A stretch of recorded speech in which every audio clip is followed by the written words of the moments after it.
Gimana cara menjalin hubungan ya Iya, dengan atasan kita ya? iya.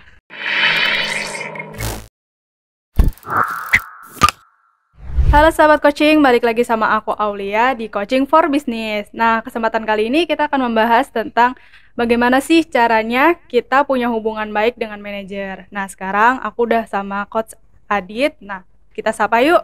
Halo Coach Adit, Halo, bagaimana kabarnya nih Coach? baik, alhamdulillah sehat. Alhamdulillah. Oke nih Coach, langsung aja ya Coach Ya, ya. Aku mau nanya nih, sebenarnya kan banyak dari karyawan-karyawan itu yang punya manajer pastinya. ya Nah, atasan lah ya. iya atasan. Nah, kadang tuh kita tuh mikir kalau misalkan, oh manajernya ternyata kayak gini nih, terus gimana sih kita cara deketinnya atau gimana sih kita punya hubungan baik dengan manajernya. Kadang kalau misalkan kita ngerasa, oh manajernya tuh benar, padahal kita ngerasa kayak itu kurang benar di kitanya. Nah, itu gimana sih Coach kalau misalkan cara jalin hubungan Oke. baiknya? Ya, jadi kesimpulannya kamu nanya gimana cara menjalin hubungan ya Iya, dengan atasan kita ya, iya.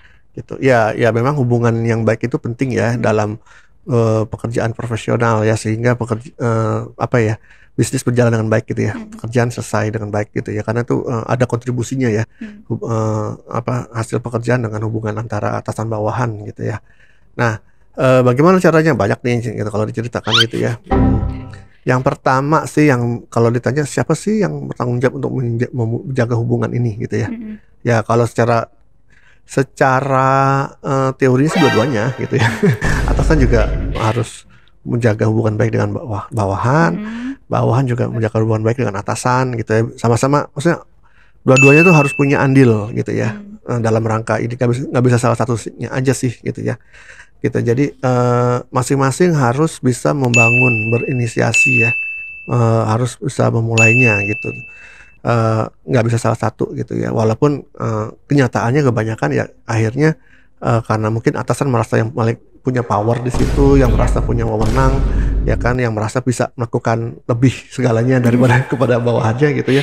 Bahkan merasa punya wewenang membuli gitu ya. Gitu. Aja langsung ciut bawahannya. Eee, mau nggak mau bawahannya yang harus Mhm, secara kenyataannya banyak kan bawahnya yang, berinisiatif duluan gitu ya, mmm, gitu. Tapi dilihat apa ya, di luar daripada itu gitu ya, kalau secara umum bagaimana menjalin hubungan di tempat kerja, baik itu kepada atasan ke bawahan, ya mhm, dalam hal ini ya, baik atasannya yang mulai atau bawahnya mulai, itu sama-sama sih, tipsnya mirip lah gitu sebetulnya.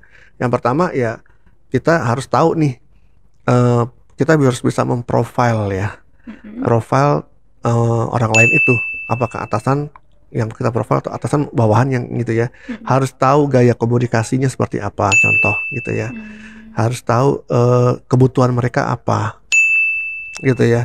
Kalau misalnya bawahan ke atasan, ya bawahan juga harus tahu sebetulnya ekspektasi atasan itu ke kita apa, mhm, gitu kan. Dari sisi, tadi ya, ekspektasi, kebutuhan, yang mereka anggap penting dalam pekerjaan ini apa, dan apakah kita bisa deliver itu, gitu kan, memberikan gitu, menghasilkan ekspektasi itu kepada mereka, gitu kan.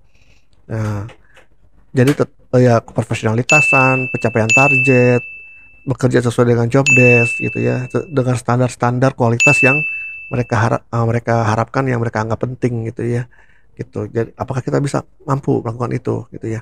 Caranya bagaimana? Kita harus tahu dulu kan apa yang mereka harapkan gitu. Baik itu dari diskusi-diskusi secara formal maupun dari feedback-feedback dari dia gitu kan, kita lama-lama bisa tahu, eee, terbangun ya, akan semakin lebih terbangun, ininya ya, kebutuhan-kebutuhan yang kita ketahui ya, yang perlu kita provide ke dia gitu ya. Nah dari sisi tadi ya, itu kan dari sisi apa ya, kita mengenal, kita harus tahu ekspektasi atau, harapan atau keinginannya atasan gitu mhm, ya. Terus cara komunikasi itu juga kita harus paham sih gitu ya, eee, perilaku dia atau cara dia ngomong, berinteraksi dengan kita, kita harus paham. Jadi kita bisa menyesuaikan diri gitu loh, ya mmm, kan.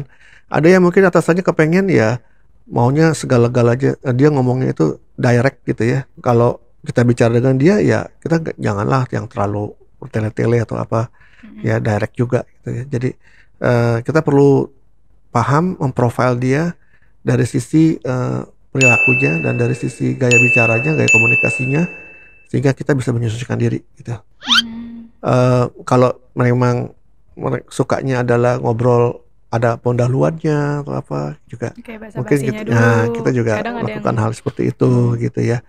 Jadi kita menyamakan ya, mematchingkan gaya komunikasi dia gitu ya. Kita matchingkan dengan kita sendiri gitu loh. Itu istilah ininya ya, Iya. istilah kerennya ya. Gitu. Intinya adalah kita beradaptasi gitu ya. Bukan berarti kita jadi orang lain sih gitu ya. Cuma karena menyesuaikan aja. Gitu ya. Kemudian ya kita bisa ya tanpa bermaksud menjilat juga sih gitu ya. nggak ada salahnya kalau kita melakukan pekerjaan lebih dari yang job desk yang bisa mensupport dia, membantu gitu ya. Baik itu membantu dia maupun membantu rekan kerja gitu ya. Karena atas juga akan melihat nih apakah kita interaksi kita dengan tim yang lain itu bagus atau enggak gitu kan. Kalau dia menganggap itu hal yang penting, kalau kita memang komunikasi dengan tim nggak bagus, ya berarti dia nggak suka sama kita kan jadinya. Gitu. Tapi kalau misalnya kita bagus di situ dan atasan itu menganggap itu sesuatu yang penting, ya jadi kan atasan juga akan lebih suka dan akhirnya hubungan jadi lebih baik gitu ya. Nah, jadi jaga tuh juga bukan dengan atasan tapi dengan semua pihak di situ ya gitu. Jadi cari tahu apa yang menjadi hal yang penting buat dia gitu loh. Kalau misalkan aku mau nanya nih coach, sebenarnya kalau misalkan tadi kan kayak ibaratnya kita menyesuaikan dari sisi kitanya, menyesuaikan manajernya dari cara bicaranya, cara gimana kita harus bersikap. Nah, kalau misalkan kita sedang berhadapan-hadapan dengan manajer, itu sebenarnya yang harus menyesuaikan duluan itu berarti si karyawannya atau manajernya harus tahu juga bawahannya seperti apa gitu coach. Ya kalau sedang berhadapan ya dua-duanya ya idealnya gitu. Cuma karena kamu sebagai karyawan ya kamu juga penting untuk bisa mulai gitu menginisiasi itu ya. Gitu. Jadi jangan nunggu siapa yang duluan gitu ya. Itu diem-dieman aja. Iya. Ya mau nggak mau kita juga bagus juga ya kita proaktif memulai ya gitu. Jadi tanpa membuat atasan merasa terintimidasi atau merasa kita kayak nggak sopan apa gimana ya. Tapi atasan jadinya merasa nyaman juga dengan kalau kita mulai duluan gitu loh. Itu yang penting gitu kan. Kalau bisa ditanya ya secara umumnya ya dua-duanya gitu ya. Atasan juga perlu tahu apa hal yang penting buat karyawannya yang bisa beri provide gitu ya. Atasan juga perlu sih mengetahui gaya bicara, gaya komunikasi bawahannya itu sehingga dia ketika mendelegasi memberikan instruksi juga tepat gitu ya kepada bawahannya ini gitu ya.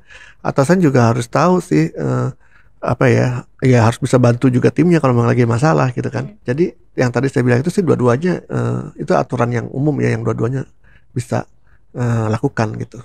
Oke nih coach, aku penasaran nih ya coach ya, pengen nanya. Misalkan nih kita sebagai bawahan tapi tuh ngerasa kurang aktif, pengen inisiatif jalin hubungan yang baik sama manajer tapi nih kita ngerasa kayak menutup diri gitu. Nah, kalau misalkan dari sisi manajernya tuh pengen ibaratnya kita tuh aktif nanya terus ke mereka, kayak bersikap baik juga ke mereka gitu. Jadi kayak ada interaksinya tuh aktif juga sama manajer. Nah, itu cara ngatasinnya itu gimana sih coach? Ya, ini dua sisi ya. Kalau kamunya yang pengen lebih aktif lagi kepada manajer, ya kamu harus memutuskan apakah kamu mau aktif apa enggak nih. Kamu tadi mengatakan diri kamu kalau misalnya tertutup atau karyawan itu ya tertutup apa segala macam, ya mau nggak dia lebih aktif gitu kan? Harus dari diri dia sendiri kan keputusannya gitu kan. Belajar lebih aktif lagi gitu ya bicara. Mungkin ya perlu belajar komunikasi lagi, perlu bagaimana cara ngomong dengan orang lain, mengungkapkan ide segala macam ya gitu. Nah kalau dari atasan, kalau atasannya tahu bahwa anak buahnya ada yang tertutup gak aktif dan atasan itu memang kepingin anak buahnya aktif, ya tugas atasannya adalah mendevelop dia gitu kan. Pertama kasih tahu dulu kan bahwa dia harus aktif gitu. Kemudian tawarkan apa bantuannya gitu kan, atau mendevelop dengan bentuk usahanya di coaching kah gitu ya, atau di mentor gitu ya, atau dikasih kesempatan supaya karyawannya ini mau aktif gitu ya. Jadi dilatih gitu. Oke, berarti kalau misalkan untuk kita mau menjalin hubungan yang baik dengan manajer, itu sebenarnya yang harus menyesuaikan itu dari dua-duanya lebih ideal sebenarnya gitu ya Coach. Tergantung kalimatnya tadi. Kalau kamu mengatakan kalau saya mau menjalin hubungan baik dengan manajer, ya saya yang harus mulai duluan gitu ya. Kalau manajernya atasannya kepengen menjalin hubungan yang baik dengan tim, ya dianya harus mulai duluan. Tapi kalau tanya, jadi seharusnya bagaimana? Ya dua-duanya harus harus lakukan gitu ya. Gitu. Oke. Makasih. Oke, makasih nih Coach udah sharing-sharingnya terkait hubungan baik dengan manajer. Nah, semoga bermanfaat juga buat kalian semua sahabat coaching. Kita akhiri, aku Aulia. Saya Nitya Mijaya. Sampai jumpa.